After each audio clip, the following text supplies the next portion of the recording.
Yeah, our paladin character said, if I'm dead, I'm leaving. And this is 30 minutes into what we were planning was an all-day New Year's Eve D&D session.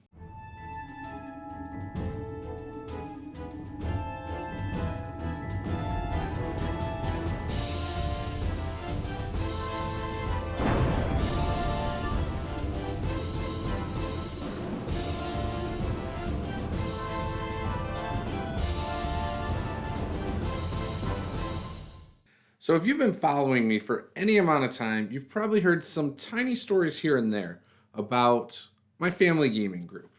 Now, I do want to say up front, I enjoy playing with them, even though they aren't the ideal group for my play style. Now, you're going to understand what I mean by that as I talk about this. Before I get into it, though, I need to kind of tell you about each individual player. Andy is our wizard, and he grew up playing Dungeons and Dragons with advanced D&D, where he was the dungeon master. And when he was running for 7 players, it sounds like he was very rigid in how he prepped. For example, one time the players didn't want to go and follow the hook that was supposed to feature the rogue heavily. And so he said, okay, that's what I prepped. Session's over. And so they didn't play that week, for example. I've had the chance to play with him, and we played for a while when we lived in Grand Rapids last time. So he has always been the DM, it seems like. I don't know how many times he's been on the player side. I've ran a game for him as a player a couple times. And now we've been playing in a year-long Tomb of Annihilation campaign where he's a wizard. His wife grew up playing D&D with him, advanced D&D. She likes to play clerics. She plays them very much like her real-life persona. She's a devoted Christian, and so her in-game paladins are very much like that. And something else that needs to be mentioned is she still hangs on to a lot of the ideas from advanced D&D where paladins had strict alignments and things like that. Their son is 14, and he's new to D&D as far as I know as well. In fact, I think he got in from 5th edition because we were playing 5th edition. He wanted to play, so then they got him to play. I know he's played advanced D&D with his family, and so he's got a lot of the preconceived ideas from 2nd edition as well, which in 5th edition, it's nothing like 2nd edition when it comes to a lot of the restrictions and the stereotypes of each class. They have never watched Critical Role. They are not big video gamers.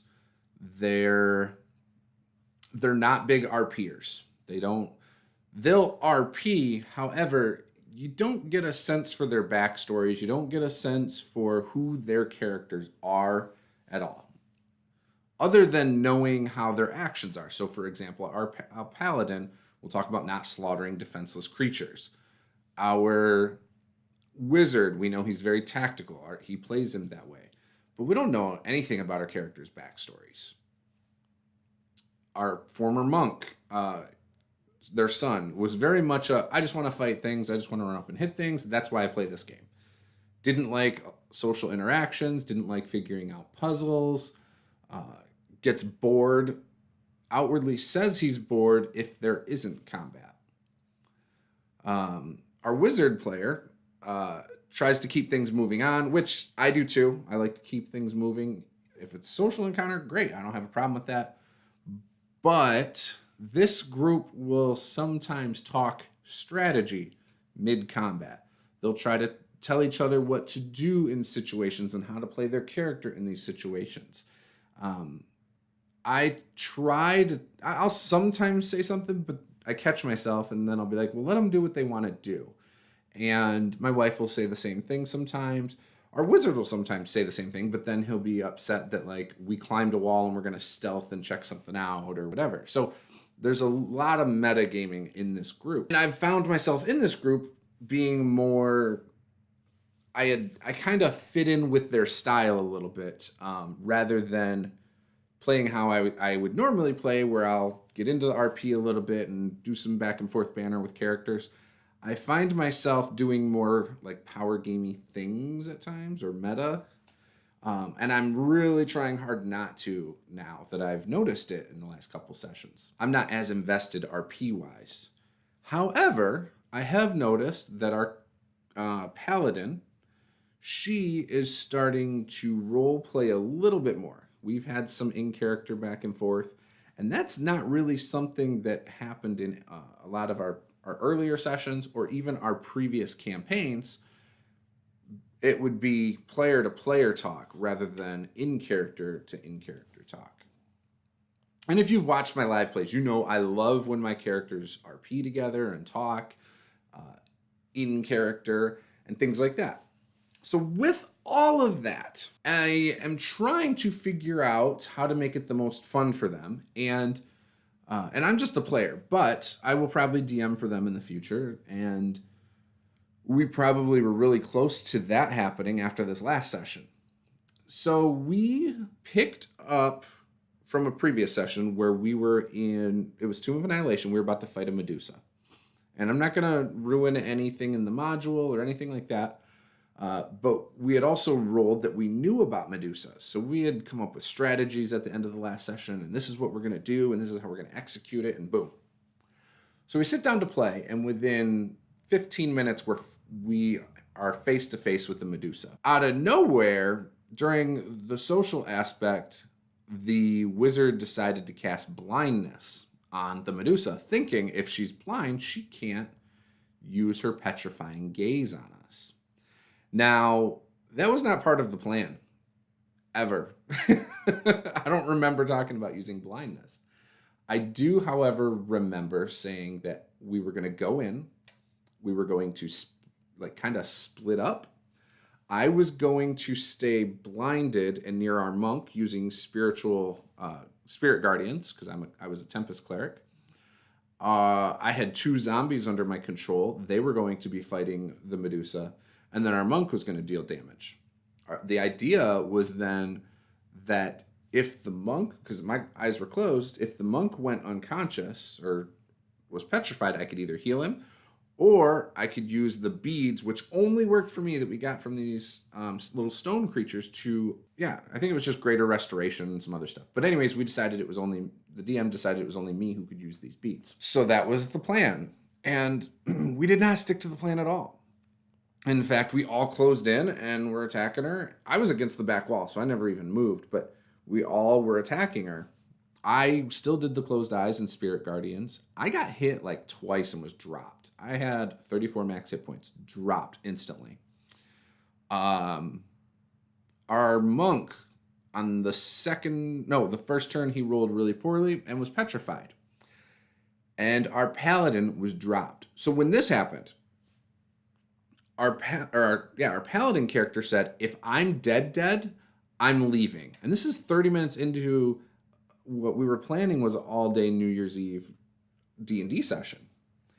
And I was like, oh. And then our monk was like mad that he was petrified and was telling our wizard to use his healing potion on me so that he could be unpetrified rather than do damage or anything like that. Well, the first time the wizard did vampiric touch because he was about to die.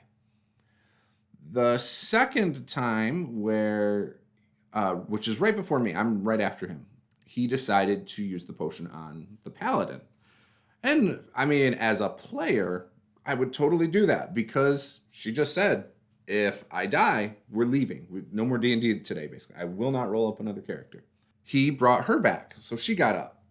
I rolled a crit fail on my death save. Everybody's like, well, don't you have inspiration? And then they're like, and again, if you can do it or not in the rules, doesn't matter. The DM said, yeah, roll with the inspiration. I rolled another crit fail. So that's 2 death saves. Failed. And I had already had 1 from the previous round. So my character died. When my character died, our monk was like, I told you should have healed him so I could have been unpetrified. And he was like yelling. And then our paladin was like, she was all mad. I couldn't even hear what she was saying over her son. And our wizard was like, and I was like, hey, whatever. Let's just go make some let's make some characters. No big deal. And then I even said, I was like, hey, paladin, or hey, Drew, that's our monk player. I said, just because you turn to stone doesn't mean you're always turned to stone. Maybe there's something that can happen. So don't get all upset yet. And they're still going. And I said, okay, so this is when D&D isn't fun for me. Is when everyone's arguing about some tactics in a game, like where there's no telling that I would have rolled crit fails and it would have ruined your guys' fun and had 2 of the 3 characters gone, right? So I was kind of frustrated and I let it out. And I think they realized, yeah, this is pretty ridiculous for a second. They were still mad.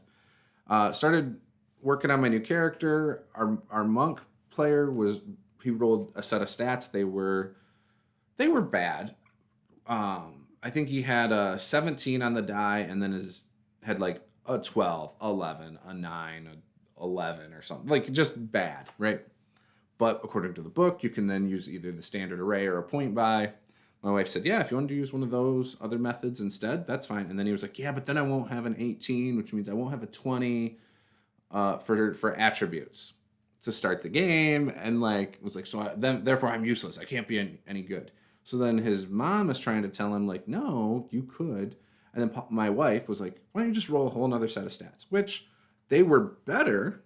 The middle numbers were all better. I think his highest roll was like a 15, which isn't bad. And I think he had like a 15, a 14, 13, 12, 11, 11 or something. Again, not the worst stats in the world. But he was so mad that he did not have that optimum stat. So then he's like, well, these are garbage stats. And he's like basically throwing a temper tantrum. There's no other way to say it about his attributes. And so then I chimed in and I was like, well, back in the day, I've played with groups that made you go 3d6 down the line. I was like, and if you want to talk about bad stats, I'm talking 7, 8, 9, 11, 12, highest stat 13 kind of numbers.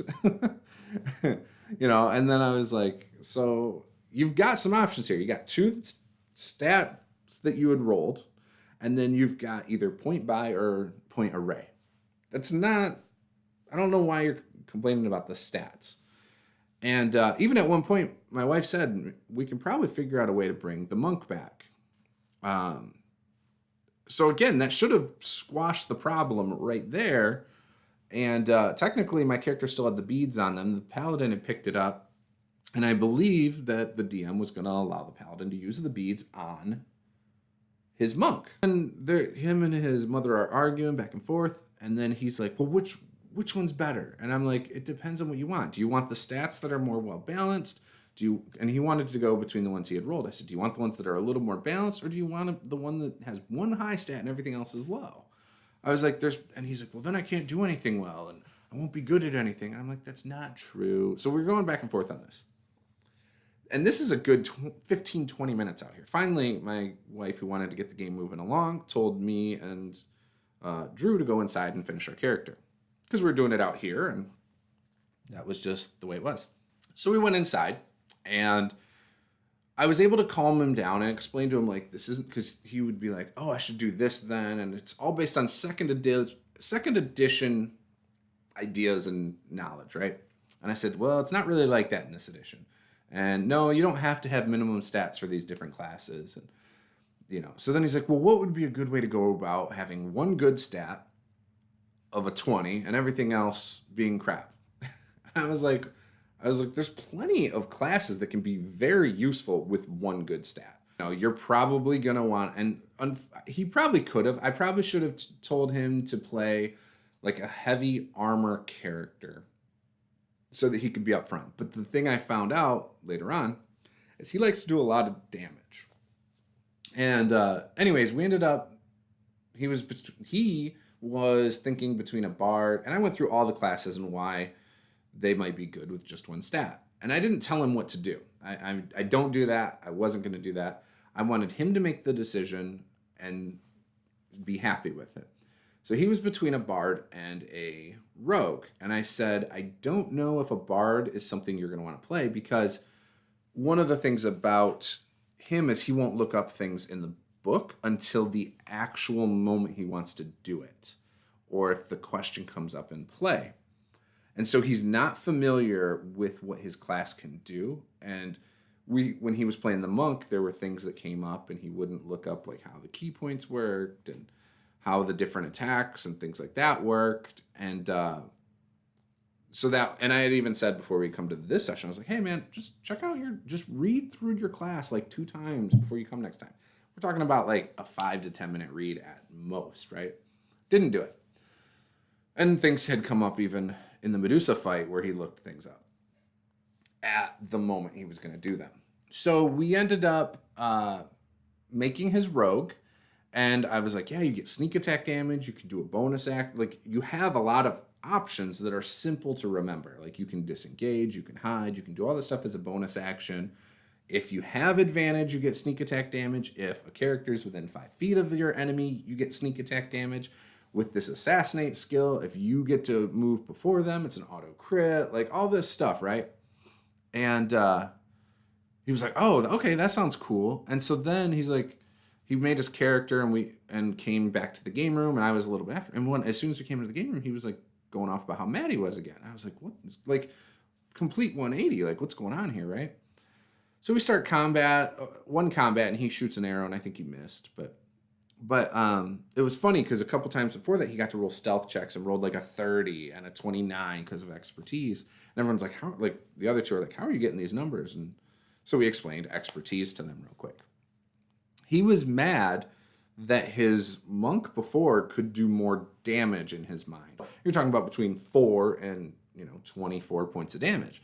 His monk was doing 3d6 because he was doing 3 attacks, but then he got a +5 on everything. So again, it was a lot of numbers, and he could do more, but it wasn't that much, and he wasn't hitting all the time.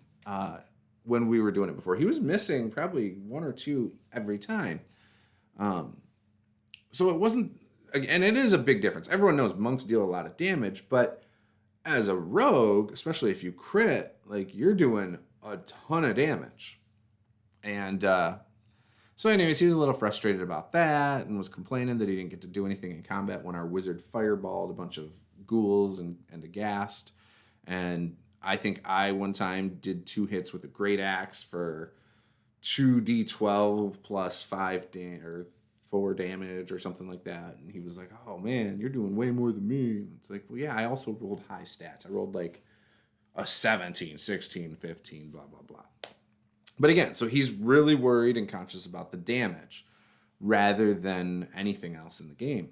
So anyways, I feel, and I've talked about this with my wife, who's the DM. I said, I told her, I said, I think if you want the optimum game for them, you have to tone some of the monsters down and give more magic items. That's the type of game they want to play. They want to finish the storyline with these characters. But the thing that's weird about it to me is I feel like their characters are nothing but stats on a piece of paper. I don't feel like there's substance to the characters themselves. Beyond the bonds and ideals of the role, which in most cases they aren't role-playing. So I'm struggling with that. And trying to really, I guess I don't understand why they have such a strong attachment to the characters. That's the part that's confusing to me. And I really want to figure it out because I know I'm going to run a game for them someday. And I want it to be fun for them and the others at the table. Because when that display of being upset and things like that, that really did bother me. And not to the extent where I'm like, I'll never play with them. But it really, it was very uncomfortable because I think it's my theory behind it is it's just a game. And to me, it's not even so much a game as it is kind of storytelling. You know what I mean? That's what makes it fun for me. It's a collaborative storytelling effort. And honestly, they're not really collaborating on the story aspect other than, helping solve things. And I feel like for them, it's more of a game and a competition. And not among each other, but just a competition between them and the DM kind of thing. So the other thing is my wife grew up playing with her brother and his wife. And when I met her, that was how she was too. And she still is a power gamer. Don't get me wrong. She gets upset if she rolls low stats. However, I've kind of heckled her a little bit and talked about these things with her enough, she's actually come around and changed her play style. And I wasn't trying to change her per se, but her play style has adapted. And she's played with people who were more into role play rather than their stats on their paper and their abilities. And so I think she's been woken. So she's more open to the idea that her characters can die. You guys saw it in the first edition or first episode of the Descent into Avernus game. She was upset, but ultimately she was fine. We've exaggerated her being upset thing on stream. Like, I was like, I had to deal with her for 3 weeks. Like, and I mean, I did hold off on talking about her tactics in that, but either way. So she's adapted to it all and now comes up with like concepts. And when I met her, she was like strictly a rogue. She liked to hide, be stealthy, not be hit, not be seen.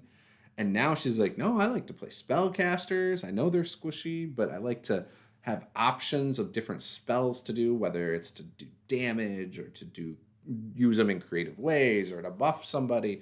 So she's adapted and that's what she likes. So I don't know if I can help the other players evolve as well. I don't know if they've been doing it for too long this way to be able to change the mindset. Because again, they've been playing since the 80s, mid 80s.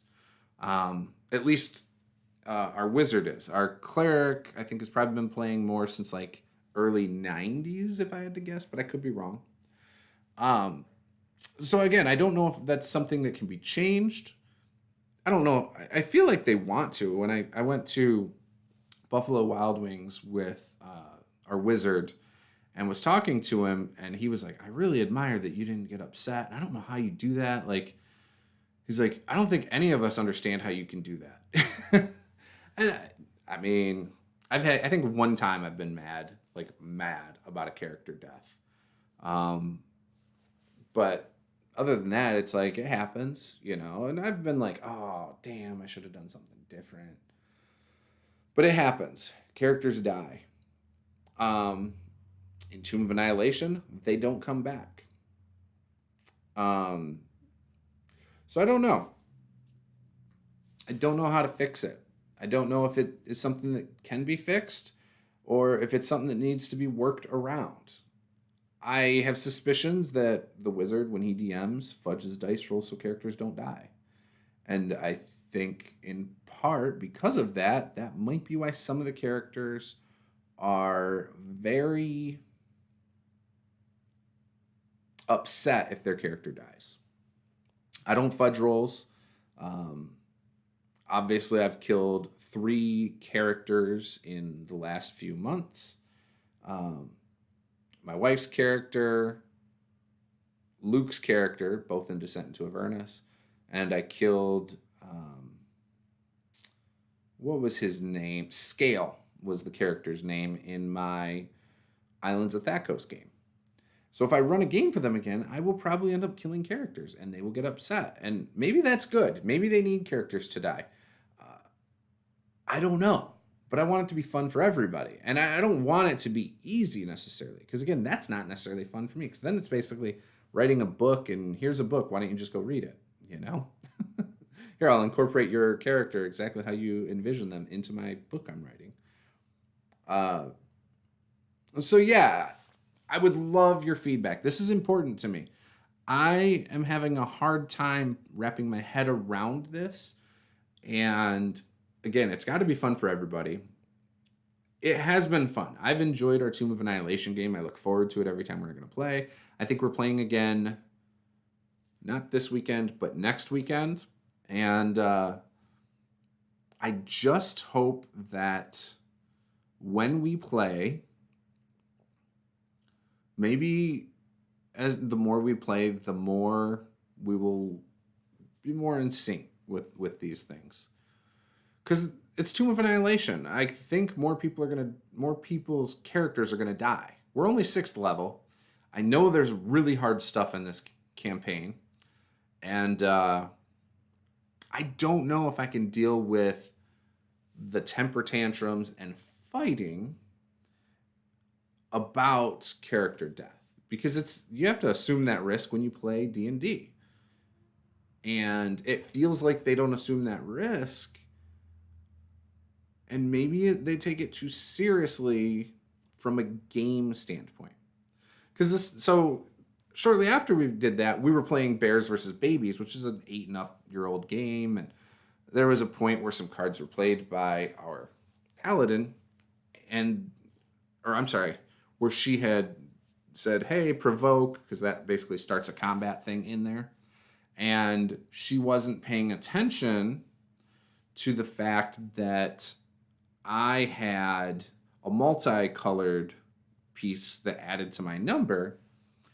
And so then I was like, "Oh, okay, well, I win." And she's like, "What?" And then she's like, "Oh, no, I wouldn't have done that." And like wanted to like get a mulligan to bring it back.